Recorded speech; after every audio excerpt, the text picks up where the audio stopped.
अस्सलाम वालेकुम पाकिस्तान, नमस्ते India, hello viewer, this is be your host Nam Shaikh, watching my YouTube channel Nam Shaikh official. तो viewers, आज हम बात करने जा रहे हैं जो कि आप सब जानते हैं, नरेंद्र मोदी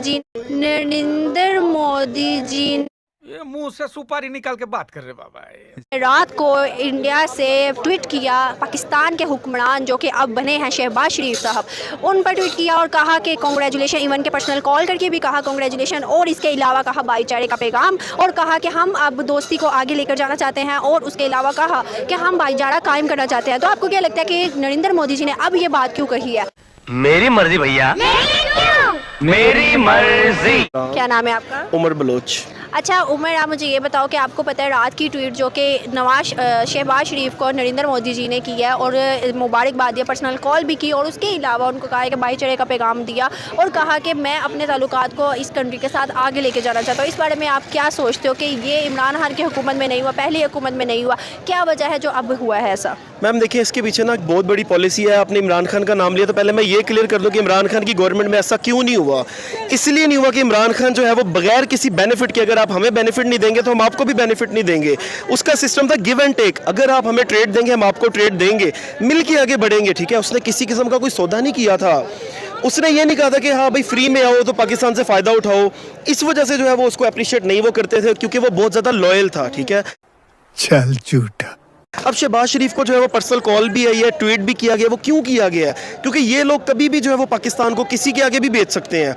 ये लोग फ्री ऑफ कॉस्ट पाकिस्तान से बहुत से लोगों को कहते हैं फ़ायदा उठाओ, हमारे कौन सा बाप का पाकिस्तान है। अब ये लोग जो है वो इंडिया को ये ऑफर भी करते हैं कि भाई आप आओ, जो चाहिए लो, यहाँ पे आप दहशतगर्दी फैलवाओ, आप यहाँ पे बम ब्लास्ट करवाओ, जो मर्जी करो जी, हम आपके गुलाम है। देखिए, गुलामी की ज़िंदगी से बेहतर है कि हम आपके साथ ट्रेड ना करें। ठीक, अरे कौन भौंक रहा है ये बदतमीज? जबकि इमरान खान ने ऑलरेडी मतलब हर जगह पे यही कहा, हर प्लेटफॉर्म पे उसने यही कहा कि भाई आप आओ, हमारे साथ आप ट्रेड करो, हमारे साथ बिजनेस करो, इकोनॉमी को ऊपर लेके जाते हैं मिल के। वो इस चीज़ के खिलाफ था कि भाई सिर्फ आप ऊपर नहीं जाओगे, हम आपके साथ जाएंगे, तो फिर हम आपके साथ काम करने को तैयार है। ठीक है, इस बात पे जो है वो जाहिर सी बात है, इंडिया जो सिर्फ अपना पहले फ़ायदा देखता है, इसलिए वो बहुत ज़्यादा स्ट्रॉन्ग है। उनकी इकोनॉमी बहुत ज़्यादा स्ट्रॉन्ग है कि वो किसी का फ़ायदा नहीं देखते, वो अपने मुल्क का फ़ायदा देखते हैं। ठीक है, अब इमरान खान ने जो पॉलिसी बनाई थी, उसने कहा था कि मैं पाकिस्तान को ऊपर लेके जाऊँगा। उसने ये नहीं कहा था कि भाई पाकिस्तान से फ़ायदा तो मैं दूंगा लेकिन हम ऊपर नहीं आएंगे। अरे कहना क्या चाहते हो? अब बात ये है, जो कॉल आई गई है, जो कॉल आई है, ठीक है, जो ट्वीट हुआ है, जो मुबारकें दी जा रही है, वो क्यों दी जा रही है कि अब पाकिस्तान से बहुत ज़्यादा फ़ायदा लेंगे वो लोग, बहुत ज़्यादा, क्योंकि उनको हमारा देखें हमसाया मुल्क है, बहुत सी यहाँ से चीज़ें एक्सपोर्ट होती हैं, बहुत सी चीज़ें यहाँ से पता है कि इमरान खान जो था वो लॉयल था, लेकिन नवाज शरीफ या शहबाज शरीफ जो है वो हमें फिर भी फ़ायदा दे देगा और हमारी बातों में आ जाएगा। बिल्कुल ऐसे ही है ना। देखें, ये किसी की भी बातों में, इनको सिर्फ पैसा चाहिए। चुप, बिल्कुल चुप।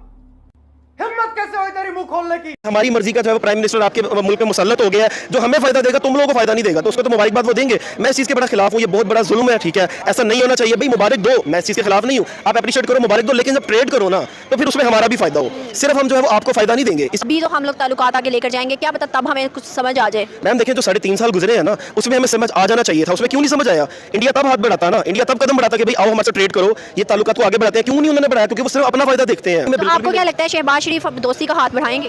बिल्कुल बढ़ाएंगे, लेकिन वो अपने मुफाद के लिए बढ़ाएंगे। पाकिस्तान के लिए तो उन्होंने जिंदगी में कभी काम नहीं किया। ठीक है, वो कभी काम करेंगे भी नहीं, क्योंकि वो पाकिस्तान से शायद मोहब्बत नहीं करते, पाकिस्तान को लूटने के लिए इक़्तिदार में आते हैं, पाकिस्तान का पैसा जो है वो हड़प करने के लिए इक़्तिदार में आते हैं। वो कभी भी हाथ पाकिस्तान के लिए नहीं बढ़ाएंगे। वो हाथ जरूर, क्योंकि उनके वहाँ पे बिजनेस है, वहाँ पे उनकी मिल्स है, वो वहाँ से बहुत ज़्यादा उनको पैसा आता है, वहाँ पे बहुत ज़्यादा वो टैक्स भी पे करते हैं। पाकिस्तान में टैक्स जितना इंडिया में देते हैं, उनके कारोबार वहाँ पे, तो भाई वो इंडिया के साथ तो जरूर दोस्ती का, दोस्त ही है, ऑलरेडी दोस्त हैं। ये मिली भगत के तहत ही ये वज़ीर आज़म बने हैं, तो ये उनके दोस्त ही हैं। हमारे यहाँ आज तक भी एक इलेक्शन भी 1947 से लेके अब तक ऐसा नहीं गुजरा कि हमने इंडिया को गलत कह के वो इलेक्शन जीता हो, लेकिन इंडिया में आज भी पाकिस्तान को गलत कह के इलेक्शन जीता जाता है। मुझे ये बताओ कि आपको क्या लगता है इंडिया वर्सेस पाकिस्तान जो एजुकेशन इस टाइम पे बिचार है, क्या लगता है कि पाकिस्तान में ज़्यादा बेहतर है या इंडिया में? इस वक्त पाकिस्तान में है। कौन है ये लोग? कहाँ से आते हैं ये? मैं समझता हूँ कि इस वक्त पाकिस्तान आ गया। पाकिस्तान में लिटरेसी रेट ओवरऑल ज़्यादा है। इंडिया में ऐसे ऐसे गांव मौजूद हैं जहाँ पे लोगों ने किताबों का नाम तक नहीं सुना होता। कुछ भी को नहीं लगता कि इंडिया जो हमसे डेवलपिंग कंट्री है, हमें उनसे सीखना चाहिए या फिर हमें उनसे मतलब हेल्प लेनी चाहिए ताकि हम लोग भी आगे ग्रो करें? जी वो भी आपकी बात ठीक है, लेकिन आपको पता है कि जो पाकिस्तान मुल्क है ये कभी किसी के आगे हाथ नहीं फैलाता। ठीक है, गलत गलत गलत, हम तो कर्जे लेते हैं, हम तो कर्जे लेते हैं। क्या आपको लगता है कश्मीर बनेगा पाकिस्तान?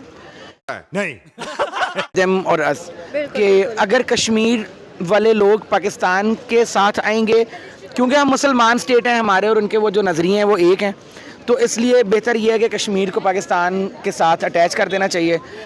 ऐसे हालात में बेहतर यही है कि वक्त रहते इंसान सतर्क होकर अपने जज्बात को काबू में रखकर अपने कदम पीछे हटा ले और अपनी जिंदगी को एक नई दिशा की तरफ मोड़ने की कोशिश करें।